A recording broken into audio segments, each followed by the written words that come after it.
Assalamualaikum warahmatullahi wabarakatuh. Teman-teman, kembali lagi bersama saya.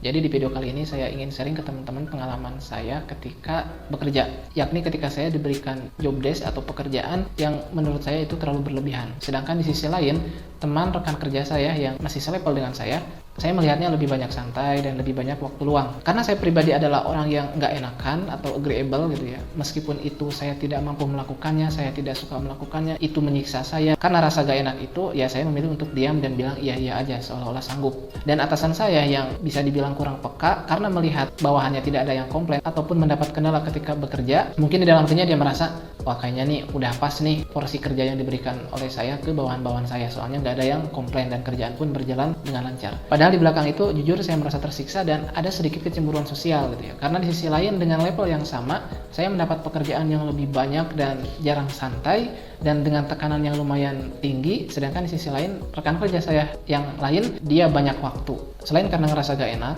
saya memilih diam karena saya tahu bagaimana sikap dari atasan saya ini. Jadi saya punya teman kerja juga masih selevel dengan saya grade-nya. Dia ini adalah tipe orang yang kalau nggak setuju tuh langsung bilang. Pokoknya gampang speak up, kalau ngerasa gak enak ya gak enak. Dan dia gak segan-segan untuk komplain ke atasan saya itu. Memang ketika komplain saat itu, ya atasan saya seolah-olah, ya udah kalau kamu ngerasa berat, maka job ini gak jadi saya serahin ke kamu. Seolah-olah gitu. Dan ketika teman saya telah keluar dari pekerjaannya, akhirnya atasan saya itu jujur gitu kepada kami bawahannya. Bahwasanya dia gak suka dengan bawahan atau karyawan yang dikit-dikit ngeluh gitu. Dan dia bahkan merasa bersyukur ketika teman saya itu udah keluar dari kerjaannya gitu. Karena menurut dia etos kerjanya kurang gitu. Karena saya mengetahui pola pikir atasan saya yang seperti itu, maka semakin yakinlah saya untuk memilih sebagai seorang yang anti komplain meskipun itu menyiksa saya. Hari demi hari terus berlalu hingga akhirnya datang suatu hari di mana saya udah sangat stres dengan pekerjaan itu. Dan parahnya adalah saya karena gak berani komplain ke atasan, komplain ke sesama rekan kerja karena itu emang kerjaan saya yang diberikan atasan saya. Akhirnya yang jadi korban dari kemarahan saya ya kalau nggak temen ya orang-orang terdekat gitu. Jadi mudah temperamental dan males ngobrol dan males juga bercanda.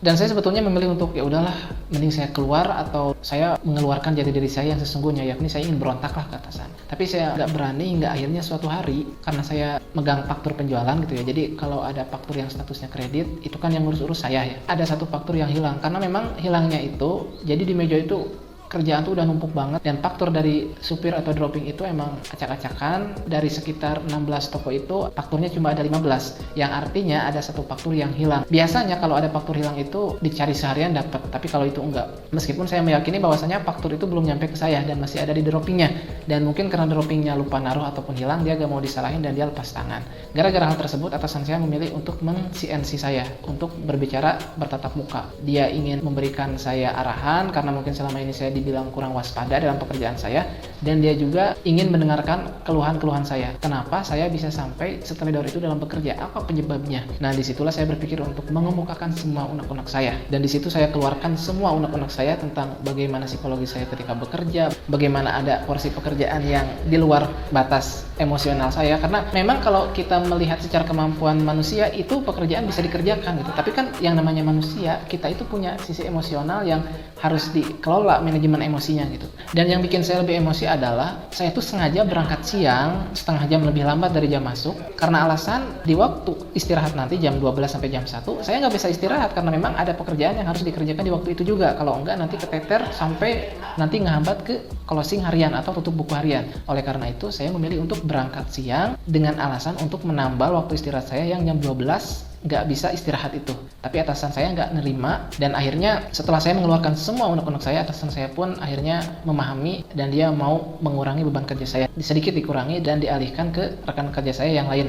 Dan ketika faktur itu hilang sehari 2 hari, saya tuh ngerasa bersalah banget ya teman-teman, dan ngerasa takut itu karena faktur itu nominalnya sekitar 5 juta, dan kebetulan tokonya itu toko yang ada pajaknya ya, kayak supermarket lah gitu ya, kayak Ramayana, yang tokonya itu emang secara data harus ada barang bukti terus gitu kan. Kalau toko-toko rombong-rombong biasa atau toko-toko kecil yang ada di kampung-kampung atau di perumahan ya, mungkin mereka kalau kita udah ada kedekatan emosional antara si sales dengan si tokonya, kita bilang aja, Bu, faktur yang aslinya hilang, tapi kita cetak lagi faktur yang ada di sistem, reprint, mohon untuk dibayar. Biasanya kalau toko-toko yang bukan modern market, mereka mau bayar walaupun fakturnya nggak asli, asalkan emang benar-benar terpercaya. Sedangkan kalau toko-toko modern market yang ada pajaknya itu, mereka rata-rata nggak mau bayar kalau misalkan fakturnya hilang. Artinya ketika fakturnya hilang dan nggak ketemu, kemungkinan besar si modern market ini nggak mau bayar dan fakturnya itu harus dibayar oleh saya karena hilangnya di tangan saya. Saya berpikir gaji saya cuma sekitaran 3 juta, sedangkan saya harus membayar faktur yang harganya 5 juta. Saya kerja ini kan untuk mendapatkan uang tujuannya. Kalau misalkan saya harus nombok sekitar 5 juta, artinya saya jadi buang-buang uang. Nah, hal itulah yang membuat saya saat itu ketakutan dan bingung gitu. Aduh, gimana ini ya? Tapi ternyata alhamdulillah Allah Subhanahu wa taala memudahkan urusan saya, yakni dengan cara entah mengapa ketika diajak negosiasi si toko yang modern market itu, dari pihak mereka mau menerima faktur yang reprint. Yang penting fakturnya awas harus sama dengan yang hilang. Karena secara sistem yang hilang itu kan masih ada ya. Cuma kalau yang aslinya yang ada stempel atau tanda tangan dari mereka emang nggak ada. Nah, dari kejadian ini ada beberapa pelajaran yang ingin saya sampaikan kepada teman-teman. Yang pertama, kalau teman-teman kebetulan punya atasan yang sifatnya nggak peka, cuma dia mau menerima saran dari bawahannya, mungkin cara seperti ini lebih worth it untuk teman-teman yang agreeable atau nggak enakan kalau disuruh. Karena kan mau tidak mau yang namanya di perusahaan itu, atasan dekat ke kita itu bukan karena kedekatan emosional, tapi karena kedekatan urusan pekerjaan gitu. Jadi tipenya tuh rata-rata atasan tuh ketika melihat bawahannya sedikit-sedikit ngeluh dia nggak suka. Tapi kalau melihat bawahan yang dikasih kerja ini mau, setiap ditambahkan beban pekerjaan dan dia mau melakukannya dan dia mampu dan dia tidak keberatan, atasan tuh makin seneng gitu. Jadi nggak peduli lagi, pokoknya makin banyak pekerjaan yang bisa dia lakukan, terus dia push pekerjaan itu kepada si karyawan. Yang padahal dalam hati kecil si karyawan tersebut pasti menjerit, ya Allah, kenapa makin saya baik, makin saya dikasih beban berat oleh atasan gitu. Ya, jadi kesalahan yang saya lakukan yakni menghilangkan faktur itu bisa teman-teman gunakan juga untuk komplain secara tidak langsung gitu ya. Karena dengan cara begitu atasan akan bertanya kepada saya apa penyebabnya, sehingga saya tidak teliti. Akhirnya saya di situ mengemukakan unek-unek saya. Terus pelajaran yang kedua, seringkali kita itu mendapatkan hal-hal yang kurang menyenangkan menurut kita ya. Ketika kita fokus dengan masalah dan akibat dari masalah itu, ya kita akan stres ya teman-teman. Seperti saya waktu itu yang saya pikirkan bagaimana cara mengganti uang faktur tersebut senilai 5 juta, sedangkan gaji saya cuma 3 juta. Tapi ketika kita berprasangka baik kepada Tuhan, yakni Allah Subhanahu wa taala, justru sekarang saya baru paham, seandainya saat itu faktur tidak hilang, maka saya tidak akan bisa mengeluarkan unek-unek saya dan atasan saya tidak akan merubah jadwal kerja dan beban saya. Ya mungkin sampai saat ini pun saya akan tetap dalam keadaan stres dengan pekerjaan saya. Intinya ketika kita dikasih beban A, B, C, ada kalanya kita harus melakukan itu, tapi ada kalanya juga kita itu mengemukakan apa yang menjadi keberatan, entah itu menyusahkan, entah itu membuat kita stres dan sebagainya. Ada kalanya kita itu harus speak up, jujur kepada atasan kita. Jangan sampai gara-gara masalah pekerjaan yang jadi korban adalah keluarga kita, teman-teman kita.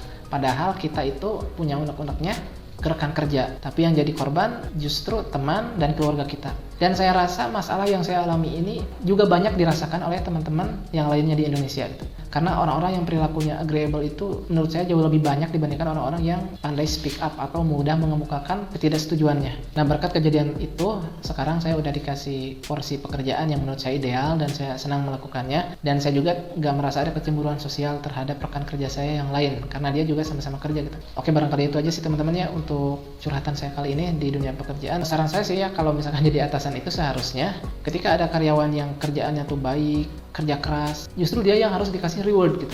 Dia yang harus sering kita kasih perhatian. Nah, sedangkan karyawan yang sering malas-malasan, akal-akalan, dia kerja seadanya, justru dia yang harus lebih diberi tekanan kerjaan gitu. Oke, sampai jumpa di video berikutnya. Mohon maaf kepanjangan, mudah-mudahan ada manfaatnya ya buat teman-teman tentang curhatan saya yang kurang jelas ini. Sampai jumpa di video berikutnya. Assalamualaikum warahmatullahi wabarakatuh.